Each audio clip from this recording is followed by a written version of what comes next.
Hey, Shalom Akim, Yahweh Bashem, Yahushai Bashem, Crocodiles, double honors and salutations to the elders and apostles of Brimstone Rule Well. This is Brother Menashe DC Camp with another short lesson to edify the hopeful elect. Alright, so you're already aware that, what you call it, man, Babylon's experiencing what you call an economic slowdown, that the gears of the economy is slowing down. Alright, people are basically moving out of their so-called high-end dwellings, and they're moving out. They're moving outside the city. All right, it's not just Manhattan. All right, it's not just those pricey locations in Arlington County, D.C., Pentagon City, and all that. They're moving on, man. Even some places, maybe Vegas too, man. Folks that are living all the high life shit are shut down, so they gotta cut their coat down. You gotta trim the fat, all right? And that's one thing you have to be aware of in this last days, man. All right. So this is the book of Ecclesiastes chapter 12, verse 3. It says, "In the day when the keepers of the house shall tremble, and the strong men shall bow themselves, and the granders cease, because they are few, and those that look out the windows be darkened." So there is no hope, man. There's no hope for America, also known as Babylon in the Holy Scriptures, the daughter of Babylon. There is no hope, because, the economic driving force of this country, of this land, is being suffocated, and that's exactly what the elites want, all right? Through the power of the Lord, the Lord is one in control. So this has to happen because our deliverance is getting closer. So America has to be shut down. All right, the whole world has to be shut down. The Isos economy has to be shut down, and that's what the Lord Yahushai is doing. He's making things happen. Right, and these elite think they're the ones in control, but they don't really get that the Lord Yahushai is setting things up. All right, and folks are nervous. Their confidence has been shaken. Folks are moving to the rural areas, the suburbs, all right, to get housing. So they are buying up, homes with space, the backyard with land around the house, access to water and all that stuff, so they could be self-sustainable. All right, so. And they have to also work from home. That's a bonus. So they said, well, why the hell would they want to live close to work if they can work from home? All they gotta do is just have a fast internet access, and that's about it. That they've given up that swanky city slick lifestyle. The one-stop shop doesn't work out anymore. So people are upset. They're seeing their investments go down the drain. You hear about landlords not able to pay their mortgages. You hear about renters not being able to keep up, and they have to go to court, to ask for leniency so a judge could grant them more time, as they're waiting for the unemployment checks to come in, partial payments of the rent and all that. So it's sad, all right? But at the end of the day, you should be glad as an Israelite that Lord Shema is preparing you, for the kingdom. Right? He's basically stripping you of the things that you don't need, and is getting you ready for the kingdom. That's one thing that you have to view it as. All right, that all these events that are taking place is just for our sake, that we shall be delivered, all right, from our enemies, because this is the rulership of the heathen, so it has to fall down. All right, we've been attached to this system for a long time, and the Lord Abba Shema Shai is basically releasing the clutches, the pressure that this world has upon us. Scripture talks about, when we read the curses that the heathen has within us, shall get up high and we shall be at the bottom. So the pressure of the heathen upon us, going to Him for the want of all things, it has an effect on the mind. For the want of food, water, clothing, and permission, and all that, to go from point A to point B, you have to deal with the Esau system. You have to deal with the heathen. And that time, this time, the Lord Abba Shai is bringing it to an end, and you have to accept it, man, that your salvation is already in process. Okay? Verse 4 says, "And the doors shall be shut in the streets. When the sound of the grinding is low, he shall rise up at the voice of the bird, and all the daughters of music shall be brought low." So the entertainment industry, the travel industry, is basically experiencing what you call a standstill. All right, so I'll play this video real quick and then get another one. Airport says it's seeing a shocking 97% decrease in travel. KPIX5's Don Ford with a look at business inside a now deserted SFO.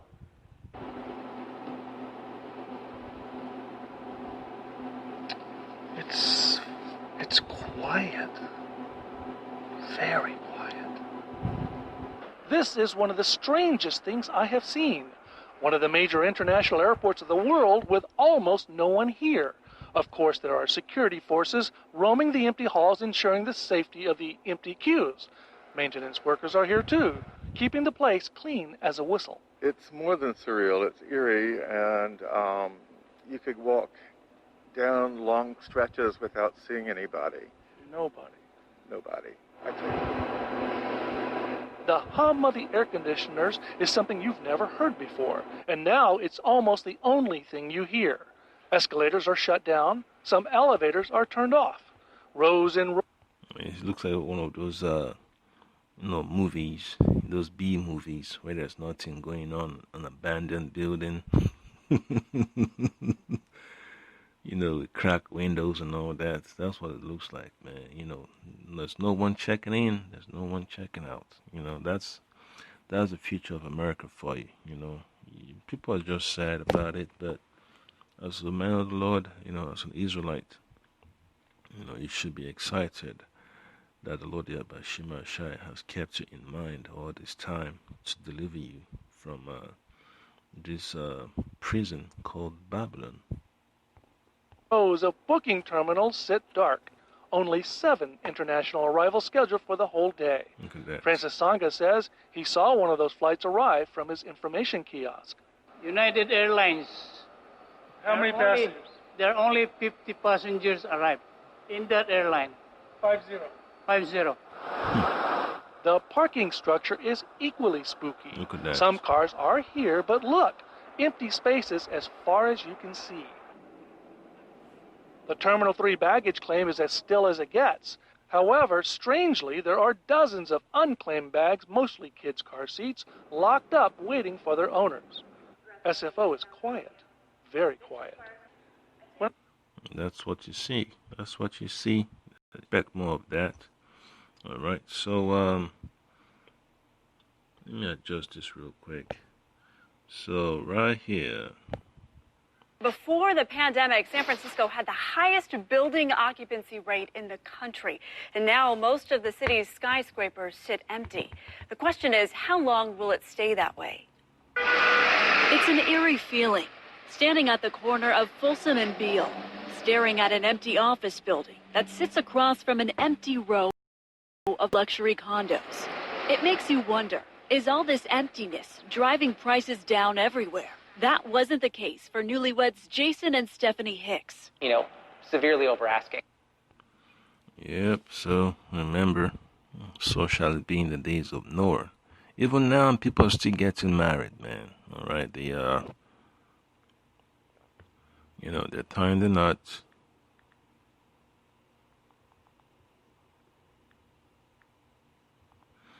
They are planning, they're having a little get together.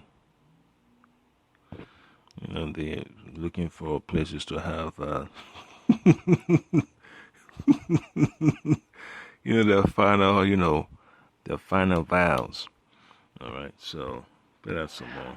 Probably $400,000 over asking. In the midst of the pandemic, embracing permanent work from home schedules, the two are leaving Soma, hoping for a better value in Alameda. We fell in love with this house. It was downtown Alameda, and we learned that 85 folks were very interested in the same property, which was kind of scary. 85 offers. 85 offers, yeah. It was crazy. You see that? 85 people. That's what it say. A lot of people are competing to move out of these pricey condos, pricey high-rise buildings to get a home. All right, and then they realize that, it's, basically a Shark Tank, Shark infested waters. And the real estate agents are going to play on that. They want to hype up the demand for homes, and a lot of homeowners are having problems keeping up with mortgages and paying the bills. So what do you expect? They can't pay property taxes if they fall behind on that. And a lot of them have liens, from their so-called the homeowners association. So it's going to be depressing times for a lot of people, man, because I've been thinking about the same thing too, man. Damn, what does it really take to buy a house? You start doing your research, you go online, with the county, you watch the presentations they have, you sign up for it, and then you realize that, wow, getting a house is not that easy, but the ability, the wherewithal to keep one, that's where it lies. To maintain it, that's all it costs. That's what it really matters the most, because you have to be current on the payment, the maintenance and all that, and you have to also have an emergency fund. You have to make sure your house is in order, and if you have a business, you have to have a business that's basically foolproof. You don't have time to fuck around and joke around, right? That you always vetting your so-called business partners and associates, and you adjust into the market conditions. That's what it really takes to survive in this economy on the carnal side. But most importantly is the word of the Lord, Yabashima Shah. You have to know how to adjust accordingly. Do not go beyond your limits. Scripture tells you that, how to be abound, how to be, abased, how to understand what it means to suffer, living, beneath your means. All right, it's hard, man. We got debt here and there, credit card debt, personal loans, and all that stuff. Even America is also covered in debt. All right, so this is the book of Matthew, chapter 24, verse